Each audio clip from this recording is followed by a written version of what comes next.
the San Francisco 49ers are a revelation, officially. I said over the summer that I needed to see it from the Niners before I could believe it. And what I'm seeing, I cannot believe.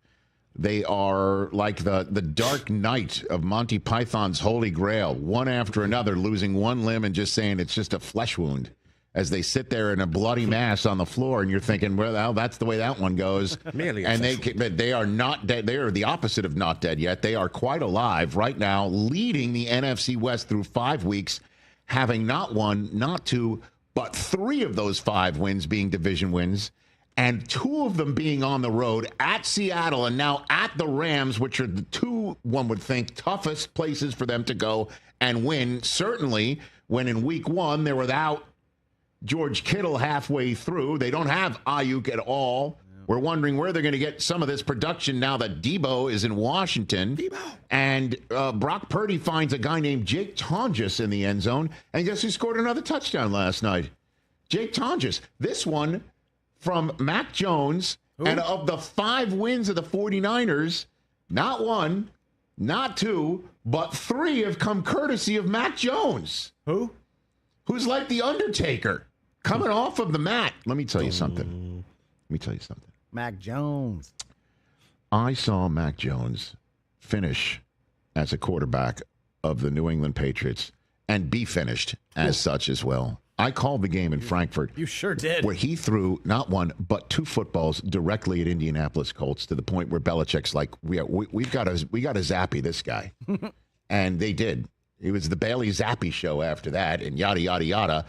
Belichick was no longer coach of the New England Patriots. Mac Jones fell completely apart the minute Josh McDaniels took the job in Vegas. Mm-hmm. And the Mac Jones project was left in the hands of, this is crazy to say this about the greatest NFL coach of all time, Belichick, Joe Judge, and Matt Patricia. Well, they ruined him, so. Well, he definitely, I will never forget it. Seeing that, and I'm like, what happened to the guy who was grittying all over the Pro Bowl after his rookie season? That guy wasn't in Germany. That guy wasn't with the Patriots. That guy is with the San Francisco 49ers, and they are 4-1. They are a revelation. They are playing lights out football on the defensive side of things as well. All you would hear from a 49er fan, in the same way that Mac Jones wasn't the same the minute Josh McDaniels took a head coaching job elsewhere, the San Francisco 49er fans, every single one of them will tell you the defense wasn't the same the minute Robert Saleh left to take a head coaching job elsewhere as well. Look who's back. Look who's balling out. Look who stopped the Rams on the goal line in regulation as Kyren Williams is getting set to score his 3rd touchdown of the night, but first on the ground, boop, ball popped out, recovered. They go 3 and out to make the Rams burn all their timeouts. Rams force overtime. The Niners get the ball first in overtime. Stop me if you've heard that one before. Mm-hmm. And they score just 3. Stop me if you've heard that one before. And then the Rams march down the field in overtime with another, one shot to Puka, one shot to Devontae, and then a big shot to Tutu Atwell. That's the way it's been going. Ask the Colts how it went with Tutu Atwell last week. And then 4 and out later, game over because they stopped Kyren Williams on 4th and 1 defensively. Salah's on the turf. He's going nuts.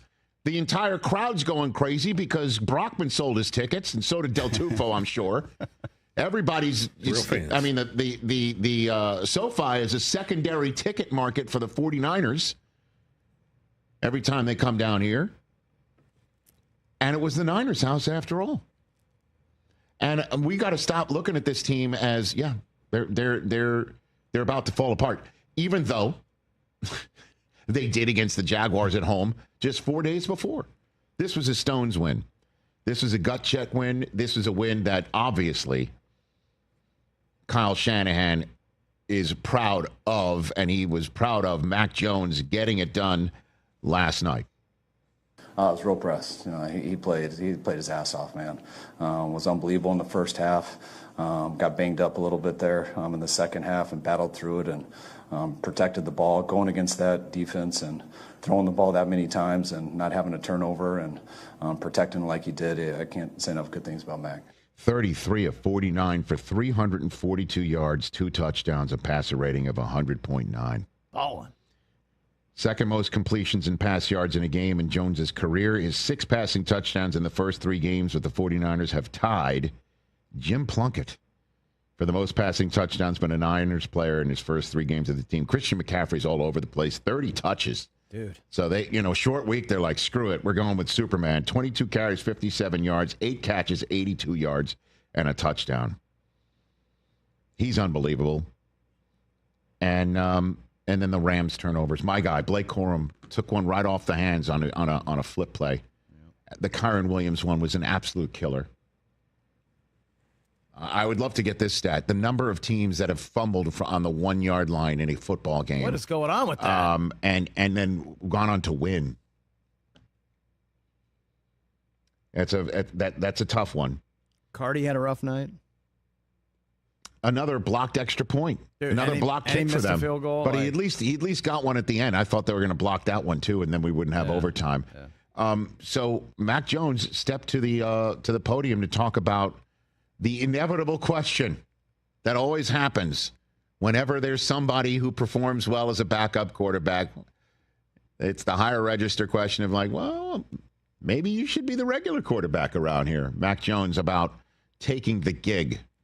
I think, they brought me here to play as a backup, and that's my job. And Brock's the starter of this team, and right now he's dealing with something. And for him to go out there last week and play when he probably wasn't at full health, like he cares about this team. So I'm just trying to get some wins for him so it helps us down the line. And at the end of the day, that's what it's all about. Like, I've been in his position. I've been a starter, and you want your backup to go in there and win, because at the end of the season, that could be the hit or miss between a playoff or not.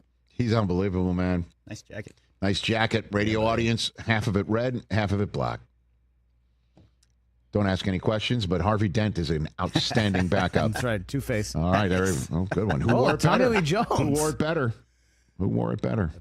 Well, I mean, awesome. Again, the Two-Face aspect of this, again, was the scarred part is the New England quarterback, and then the happy face one is the San Francisco quarterback. I'm telling everybody, when we saw Mac Jones prior to that game in Frankfurt that turned out to be his last start as a Patriot, when we saw him there, he looked completely lost in our broadcast meeting, and he was just needing a hug. I'm not kidding. The guy just needed a hug, and it looks like Kyle Shanahan's giving that hug.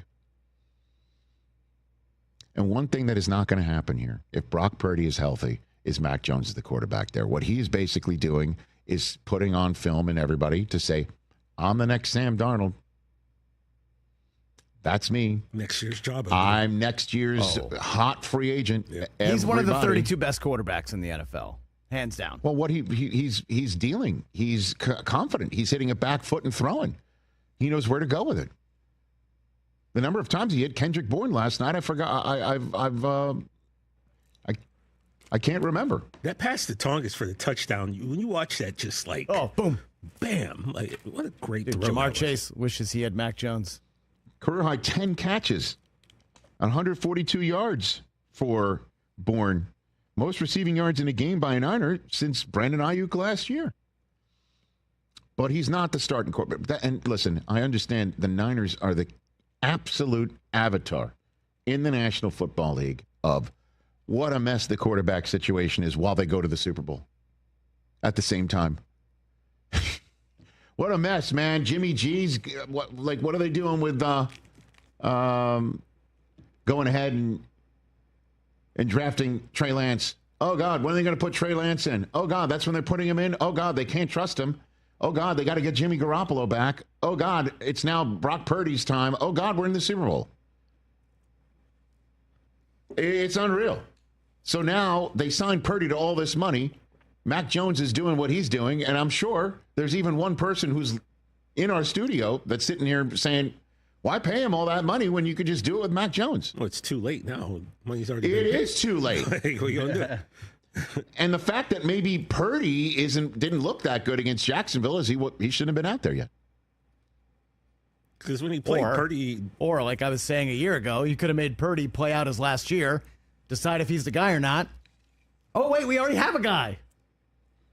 That wasn't going to happen. That's what the money is for. Because you can't. Well, great job. Great first ever use of that job. But the money is for him hitting the market, and you can't sit there and go, we got Mac Jones. Get out of here. Yeah. No. You say we have me, Kyle Shanahan. I'm the guy that can make it all work. Yeah, well, guess he what? He has proven it over and over and over again with guys that you wouldn't think are top-tier quarterbacks. Guess what? In the meantime, it's a moot point. Brock Purdy has been paid. There is no way they're going to get out of that contract. No way that, nor should they want to at this point in time. Nor should they sit there and say anything but, this is what Mac Jones is for, to win these games, to keep us afloat, to go into SoFi on a short week, shorthanded, and come out with the win. And now they got a mini bye, and now Kittle could potentially come off of IR. Ayuk might be around the corner. And you got Jawan Jennings and Ricky Pearsall getting that short week off. Now they've got the mini bye to get back. They're at Tampa, home for Atlanta, at the Texans, at the Giants, last place schedule. So they definitely have shown me a lot. And what they have shown the rest of the league is they are 3-0 in division, 4-1 overall. And the 2 games that they've won in division already of the 3 are at the spots of the teams that you think are the only ones that could beat them this year, with all due respect to Arizona. Well done. Indeed. And every single time you're going to sit there, well, Niners aren't this, Niners aren't that. Niners don't have this, Niners don't have that. Then you look at the standings. Okay,